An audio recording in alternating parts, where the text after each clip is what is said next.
تو آج عزم کر کے جائے کہ آج کے بعد نماز نہیں چھوڑوں گا، اللہ کے رسول راضی ہو جائیں گے انشاءاللہ، چونکہ حضور نے نماز کو اپنی آنکھوں کی ٹھنڈک قرار دیا ہے، یہ حضور کے لیے راحت کا سبب تھا۔ تو 5 گانا نماز شعار زندگی رکھ۔ جبریل براق لے کے حضور کی خدمت میں حاضر ہوتا ہے۔ حضور فرماتے ہیں دون البغل فوق الحمار، وہ جو براق تھا وہ خچر سے کچھ چھوٹا تھا اور گدھے سے کچھ بڑا تھا، تو میرے لیے براق تیار ہے۔ تو جبریل نے کہا کہ سب سے پہلے آپ کے دل کو غسل دینا ہے، تو فرماتے ہیں کہ میرے سینے سے دل کو نکالا گیا اور ایک تشتری میں رکھا گیا، اللہ اکبر، اور آب زمزم سے اس کو غسل دیا گیا۔ جب دل کو غسل دیا گیا تو جبریل نے حضور کے قلب اطہر کو دیکھا تو حیران ہو گئے اور بے ساختہ پکار اٹھے۔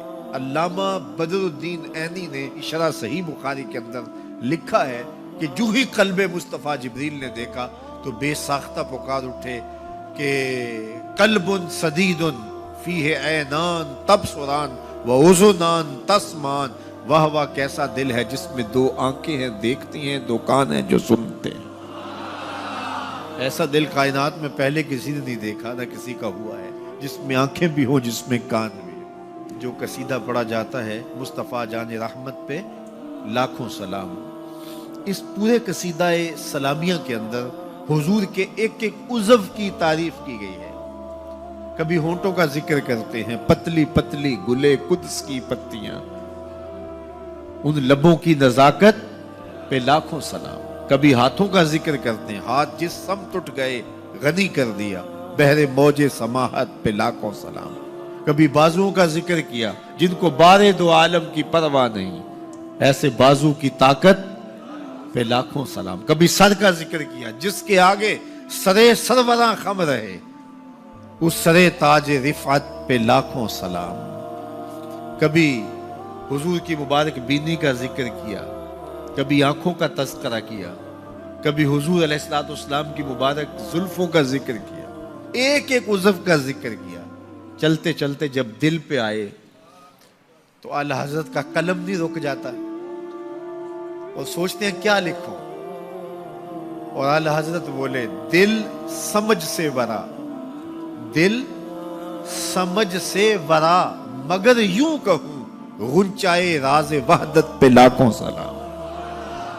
دل سمجھ سے بالا ہے لیکن یوں کہہ دیتا ہوں اللہ کے رازوں کا امین ہے تو وہ قلب مصطفیٰ ہے صلی اللہ علیہ وسلم۔ تو حضور علیہ السلام کا مبارک قلب اطہر جب نکالا گیا تو جبریل نے کہا قلب وقیع فیہ عینان تبصران و اذنان تسمعان، واہ واہ کیسا دل ہے جس میں 2 آنکھیں ہیں جو دیکھتی ہیں، 2 کان ہیں جو سنتے ہیں۔ حضور کی آنکھیں ہماری آنکھوں جیسی نہیں ہیں، نہ ہماری آنکھیں حضور کی آنکھوں جیسی۔ ہماری آنکھوں کے اندر تو میل کچیل آتا ہے، حضور کی آنکھوں میں مازاق کے کجلے لگے تھے۔ مست آنکھیں رضا مازاق کے کجلے والی، مست آنکھیں رضا مازاق کے کجلے والی، گر میری سمت بھی اٹھیں تو مقدر جاگے، گر میری سمت بھی اٹھیں تو مقدر جاگے۔ تو حضور کی مبارک آنکھیں، اللہ اکبر، کیا خوب سجن دیاں اکھیاں نے، کیا خوب سجن دیاں اکھیاں نے، جویں پر کے سرائیاں رکھیاں۔ سارے نبیوں کی زندگیوں کا مطالعہ کیجئے، ان کو سخت سے سخت، کٹھن سے کٹھن حالات کا مقابلہ کرنا پڑا اور حالات کی سختیاں انہوں نے گوارا کی، لیکن اٹھنے والے قدم پیچھے نہیں ہٹے، وہ آگے ہی بڑھتے چلے گئے اور عظیمتوں کے سفر طے کرتے ہیں۔ سب سے زیادہ مشکل اور کٹھن حالات میرے اور آپ کے آقا و مولا حضور نبی رحمت صلی اللہ علیہ وآلہ وسلم کو ملے، اور حالات کا جبر حضور کو سہنا پڑا، تلخیاں گوارا کرنی پڑی۔ پیدا ہوئے تو باپ کا سایہ سر پہ نہیں تھا، 6 سال کی عمر تھی کہ ماں انتقال کر گئی۔ حضور نے اعلان نبوت کیا تو اپنے ہی مخالف ہو گئے۔ سب سے پہلا شخص جو کھڑا ہوا اور جس نے بدتمیزی کی وہ رشتے میں سکا چچا لگتا تھا۔ اس کی بیوی سارا دن جا کے جنگل میں کانٹے جمع کرتی تھی، ام جمیل، اور جن راہوں سے حضور نے گزرنا ہوتا ان راہوں میں بکھیر دیتی کہ پاؤں زخمی ہوں گے اور منزل پہ پہنچ نہیں سکیں گے، لیکن میرے حضور گھر سے نکلتے ہیں، ان کانٹوں سے بچ کے گزرتے ہیں اور ان گڑھوں سے بچ کے گزرتے ہیں اور پھر بھی ان تک پہنچ جاتے ہیں۔ کھود لیے گڑھے، بچھا لیے کانٹے، آ گیا ہوں تمہارے پاس پیغام ہے۔ عقبہ بن ابی معیط حضور کے گلے میں کپڑا ڈال کے تو دیتا ہے، حضور کے گھر کے سامنے کوڑا پھینک جاتے ہیں، اجڑیاں حضور علیہ السلام کے بدن میں حالت سجدہ میں ڈال دی جاتی ہیں۔ اور یہ وہی ایام ہیں کہ حضور کا شفیق چچا کفار کی ریشہ دوانیاں بڑھتی ہیں تو بولتے ہیں کل ما اجبتا، میرے بھتیجے جو تمہارے من میں آتا ہے کہو، میں جو ہوں تمہاری پشت پہ کھڑا ہوں میں۔ ان کا بھی انتقال ہو جاتا ہے، جناب ابو طالب بھی انتقال کر جاتے ہیں۔ ایک ایسی ہستی جو حضور پہ جان نچھاور کرتی ہیں اور کوئی بھی تکلیف ہوتی ہے تو حضور ان سے بات کرتے ہیں تو دل کا بوجھ ہلکا ہوتا ہے، وہ ہے زوجہ رسول سیدہ خدیجہ الکبریٰ رضی اللہ تعالی عنہا۔ نزول وحی کے بعد جب حضور کی طبیعت پر ایک گرانی آتی ہے تو وہ خدیجہ الکبریٰ ہی تھی جو کہتی ہیں کہ کلا واللہ ما یخزیک اللہ ابدا، حضور آپ پریشان نہیں ہوں، آپ کا رب آپ کو کبھی بھی تنہا نہیں چھوڑے گا اور آپ کو پریشان نہیں ہونے دے گا، اس لیے کہ آپ دکھیوں کے کام آتے ہیں، ضرورت مندوں کی ضرورتیں پوری کرتے ہیں، اور جن کا کوئی کمانے والا نہیں آپ اس کی مدد کے لیے کھڑے ہوتے ہیں، یتیموں کا سہارا ہیں اور بیواؤں کا آسرا ہیں۔ آپ کا رب آپ کو کبھی بھی پریشان نہیں ہونے دے گا۔